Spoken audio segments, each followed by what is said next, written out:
সিদ্ধান্ত আপনার। ভোটের আগের দিন রাতে 500-1000 টাকা দিয়ে আপনার মূল্যবান ভোট বিক্রি করে আগামী 5 বছর টাকা দিয়ে সেবা নিবেন, নাকি ফ্রিতে ভোট দিয়ে 5 বছর ফ্রিতে সার্ভিস দিবেন? আপনি যদি একদিন ঘুষ খান 5 বছরের জন্য আপনি তার গোলাম হয়ে যাবেন। 5 বছরের জন্য সিদ্ধান্ত নেন, আপনি কি একদিন মালিক থাকবেন নাকি 5 বছর মালিক থাকবেন? যেই মুহূর্তে টাকাটা হাতে নেবেন সেই মুহূর্ত থেকে আপনি হচ্ছেন সেই নেতার গোলাম। আপনি যখন সেই নেতাকে কোনো প্রশ্ন করতে যাবেন, সেই নেতা মুখের উপরে বলে দিবেন, আমি আপনার ভোটে জিতি নাই, আমি টাকা দিয়ে জিতেছি, 5 বছর পরে আমার টাকা নিয়ে আপনার বাড়ির সামনে হাজির হব। জুলাইয়ে আমরা ভেবেছিলাম অনেক কিছু পেয়েছি, কিন্তু জুলাইয়ে আমরা অনেক কিছু পাওয়ার সুযোগ মাত্র তৈরি হয়েছে। আমরা সেই অর্থে বাংলাদেশের জনগণ কিছু পাইনি, বরং অনেক কিছু পাওয়ার সুযোগ তৈরি হয়েছে। এই সুযোগ আমাদের জনগণকে কাজে লাগাতে হবে। আজকে আমরা আপনাদের কাছে এসেছি আপনাদের সাহায্যের জন্য। আপনারা আমাদেরকে সাহায্য করবেন। আমরা আপনাদেরকে অনেক কিছু দিতে আসি নাই, আমরা আপনাদের কাছে সাহায্য প্রার্থনা করতে এসেছি। আমরা একটা দল গঠন করেছি, যে দলের এখনো 2 বছর হয় নাই। গত ফেব্রুয়ারির 28 তারিখ 1 বছর পূর্ণ হয়েছে। আজকে জুলাই মাসের 21 তারিখ চলছে। 1 বছর 4 মাসের মতো আমাদের একটা দল হয়েছে। এই দলের পক্ষ থেকে আমরা যখন ত্রয়োদশ জাতীয় সংসদ নির্বাচনে প্রার্থী হয়েছি, অনেকেই বলতেন আমরা একটা মেম্বার ইলেকশনও পাস করবো না।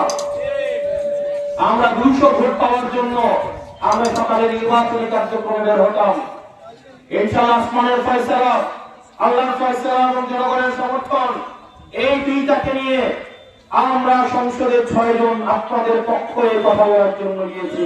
এই তরুণ প্রজন্মের পক্ষ থেকে আমরা আপনাদের দুয়ারে এসে দাঁড়িয়েছি, রিক্ত হাতে, শূন্য পকেটে, কিন্তু স্বপ্ন নিয়ে, বাংলাদেশ গড়ার স্বপ্ন নিয়ে আমরা আপনাদের দুয়ারে এসেছি।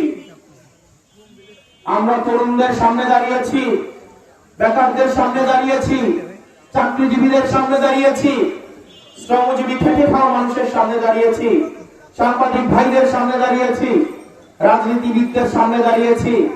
আমরা আপনাদের সামনে এক নতুন বাংলাদেশের স্বপ্ন নিয়ে আপনাদের সামনে দাঁড়িয়েছি।